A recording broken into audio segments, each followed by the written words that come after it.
Quantum Life community, I wanted to do a quick jump in and give you guys a recap of this last week's energetic shenanigans that have been going on, and just kind of give you, your little Friday tools. We always have TICA broadcasted live internationally on Thursday nights, and that is in 14 different countries, thanks to YouTube and Facebook and our online free conference call and Zoom products that we use.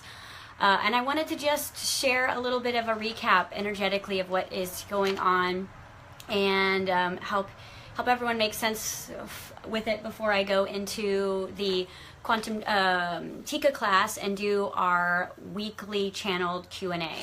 And this week's Q&A is all about like how to maintain like vibration in all of this changing energy that's going on. And it really is, it's like energetic shenanigans. It's like we're high, we're low, we're confused, we're aligned, and it's like changing by the moment. And I think what the universe is doing is it's teaching us all how to live for the moment, live in the moment, because everything can change so quickly. The circumstances that manifest in this now moment can change in 15 minutes, and we're seeing how fast this 5D manifestation is.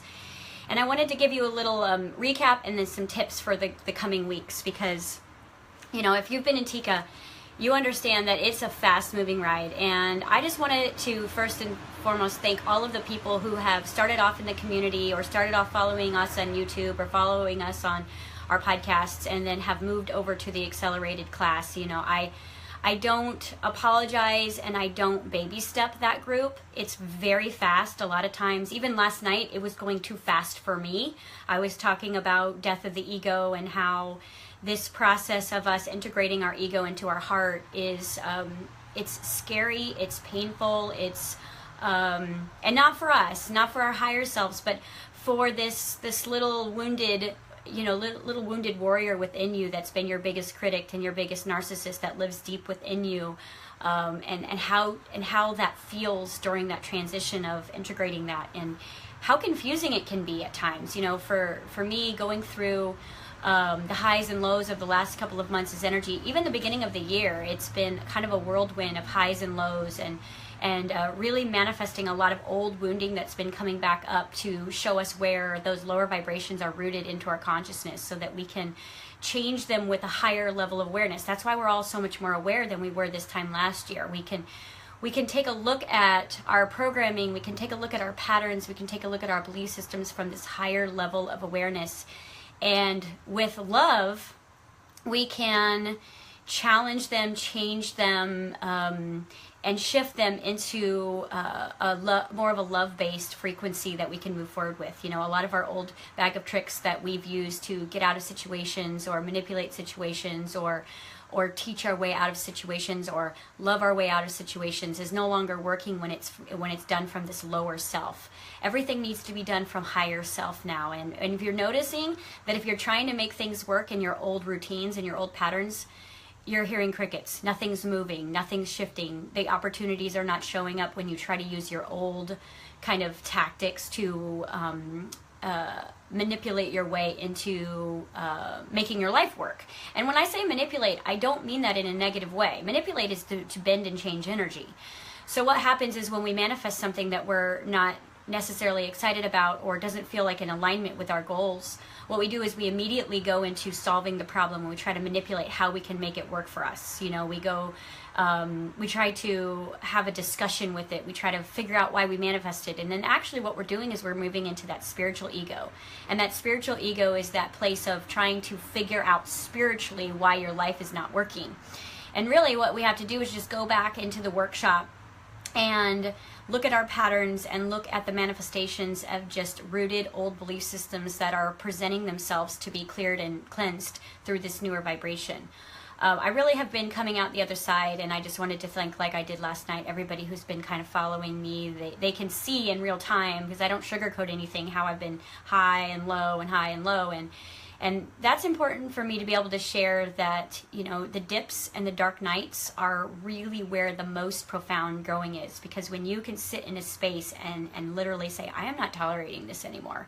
I'm not going through this anymore. I'm not doing this anymore. I'm not showing up this way anymore. I am not creating this anymore. There is this profound, deep solar plexus intention that is birthed within you when you're just so sick and tired of a chronic vibration that you might not even been aware that you've been generating and recreating over time, and it keeps manifesting, and then you hit that wall and you go into that dark night, and that's where all your power is, because you're like, I'm done with this, I'm done operating this way, I'm done showing up like that. And what has come to me over the last couple of days of doing some very important inner work, and I will tell you, the secret to get everything around you in order is to stop trying to change everything out there. Is to stop, go within, and start asking yourself these questions. You know, what is showing up for me? What does this symbol mean? Because circumstances don't matter. Only state of being matters. So nothing that is manifesting outside of you is really about you. It's about the symbolism of what the pattern is running underneath. And the pattern that's running underneath is the symbol of the rooted place that is that call for help within your little child. And what I've noticed is that I can look at my patterns and I can see directly that the universe is responding to me just like my mom and dad responded to me. You know, it's almost like I had to be a really good girl in order to manifest or to have my basic needs met. I don't know if anybody else has experienced that as a child. And I needed to be a caretaker, and I needed to be a problem solver, and I needed to be there for everyone. And therefore, by watching my parents parent me, as I got older, I literally handed over the parenting factor to the universe. And now I said, now the universe is playing mom and dad. And now I have to behave just like I did when I was a child in order for my life to work. And so this has all just kind of come to me in the last couple of days. So I sit down and I decided to go into my workshop, which is my meditation, my imagination, and sit down and redecide who that parental unit is. Because if the universe is really working as that kind of parent, you know, ask and it's given type of thing, well, just think about what you had to do to get your basic needs met as a child, if at all. And then I can guarantee you that the universe is showing up now as those parental units. And it's either, you know, giving everybody else what they need and you're coming in second, or whatever your story is as far as the way that your childhood played out. But I realized is I just needed to change the way that I saw the universe responding to me. Sorry about that. I had a call coming in. And realign the way that my child sees the world, because the way your inner child sees the world is how you're manifesting your reality. Because your inner child represents your subconscious mind, your subconscious biochemistry. The strings that are being pulled, the heartstrings, the emotional strings, the feelings, that is coming from your inner child's perspective of reality.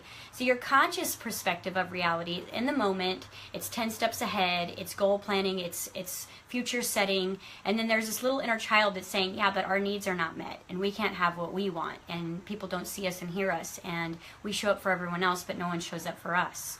And so what we have to do is we have to get back to that little inner child, and we have to redesign how your child sees reality, and you have to spend time with them, and really negotiate the way that the inner child saw mom and dad, or lack of mom and dad, or over-nurtured of mom and dad, and then decide if that is still working for where you are going and who you're becoming.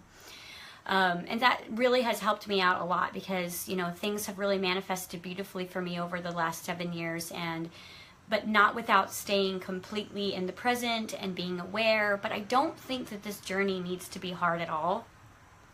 It just needs to be a place of you constantly checking in with yourself and not needing anyone's advice or belief systems, because, you know, their belief systems are coming from the way they were parented. So if another person next to you is living a completely different life, then the way that they felt parented or given the opportunities to be who they came to be had a whole different standard of who you are. So you have to go back into what your inner child believes about you and really sit down and say, oh wow, I was parented this way, so my entire belief system is rooted in I must behave this way in order to live. Okay? So that's really helped me, because the energy is just going to keep increasing. It's going to keep bringing up this old lower frequencies to be purified, because again, if we're going to be here to balance ourselves out, you know, we've been getting really high with the first part of our awakening, and we're hungry for knowledge, and we're so excited about the journey, and we're starting to learn to manifest, and then all of a sudden all those deep-rooted issues start coming to the surface, because what's happening is you're now aware. Your higher self is active in your daily life, and you can handle what is underneath that you've been suppressing and, you know, disassociating with, because you didn't have the tools to handle. You now have the tools, and that's why it's all coming up. None of this stuff would be coming to the surface if you didn't have the tools, if you didn't have access to the information on how to clear it. Because when you create it, you also, when you create anything, whether it's a problem, a challenge, an obstacle, in that exact moment, because you are consciousness that is part of duality, you simultaneously create the solution at the same time. But the game is now you lining up in that higher frequency to meet the solution. So you created the problem down in the lower frequency, and now you've got to find the frequency of where the solution is. Because what we usually do is we create a problem for ourselves, and then we go looking for the solution down here in the lower frequencies, and that looks like desperation, that looks like doubt, that looks like lack of trust, that looks like nobody's showing up to help you, that looks like there's no opportunities, that looks like not enough money, that looks like not enough health. And so what we have to do is we have to look at that as a challenge, right? And then we have to raise our vibration to the place of where the solution actually resides, of where you created it. You created the problem in lower self, and you create the solution in higher self. So it's like this working on how to get into that higher frequency so that you may align with all of the different opportunities that are showing up for that particular challenge that you set forth for yourself. And the thing is anytime you're in the frequency of higher self, the magic is you feel good. So it's a win-win. You immediately feel good. You feel empowered. You don't need outside clarity. You trust yourself. And that's kind of why we keep setting up these challenges for ourselves, is so we have to rise above the challenge and see things from the mountaintop instead of the valley where lower self is. And the greatest way that we can do that is to have these conversations with our subconscious. And I've been doing a lot of training on the subconscious the last year in order to give you guys the tools on how to communicate with something that you've literally shut down for yourself because it hasn't served, you know, it hasn't served you to feel all of that, those feelings that are down there. And really all it is going and finding your inner child and looking through your inner child's eyes, how she or he sees the world, and how she or he sees the world is literally how your world is showing up. And you might have just forgotten that. Yeah, Maria, it's all about being in that state of gratitude as well.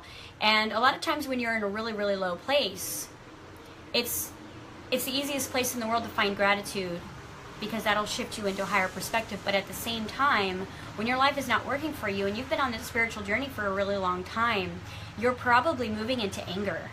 And anger is coming from, you know what, I have all these amazing tools. I know all of this spiritual scripture. I understand manifestation.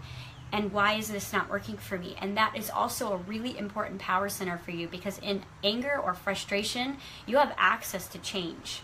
You know, usually when you're comfortable and things like that, or you're not changing a lot. But when you get frustrated and you get sick and tired of something, gratitude isn't the natural response to that energy. What the natural response to that energy is, I'm ready to make a change.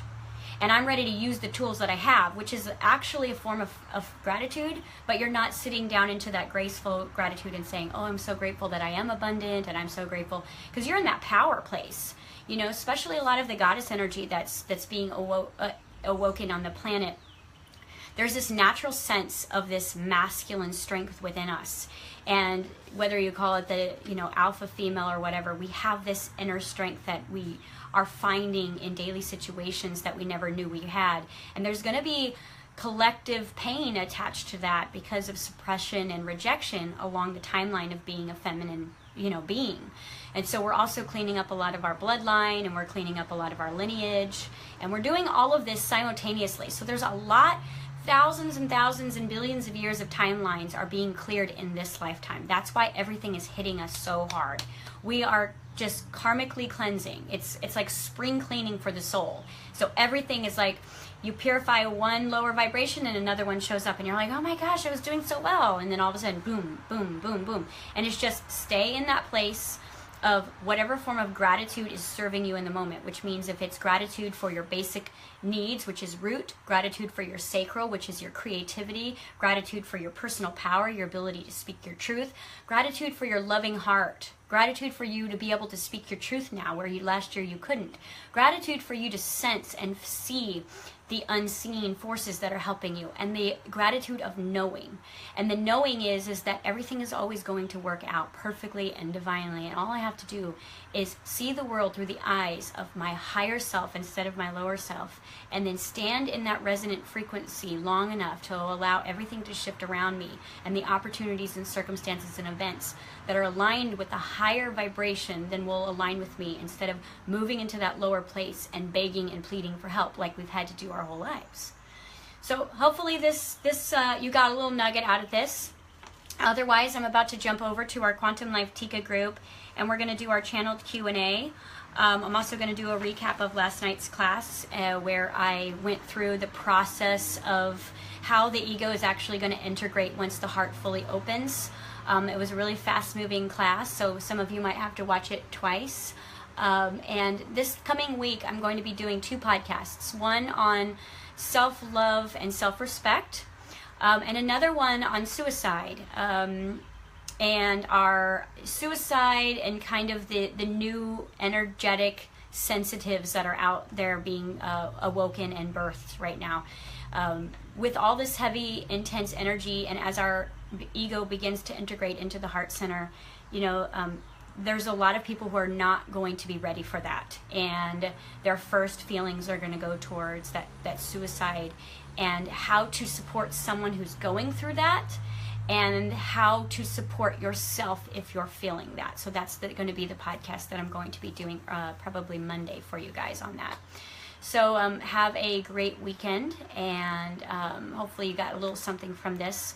I appreciate all of you guys being in this group and adding to the tribe group. Again, finding that message of the heart right now when things feel out of control is just about finding your truth. And doesn't need to be anybody else's truth. It doesn't need to be my truth. It just needs to be some place where when you think about it and feel it, you feel neutral, you feel balanced, you feel safe, and holding on to that while this fast-moving river is picking up momentum and speed. So have a great weekend, and I will talk to you all soon.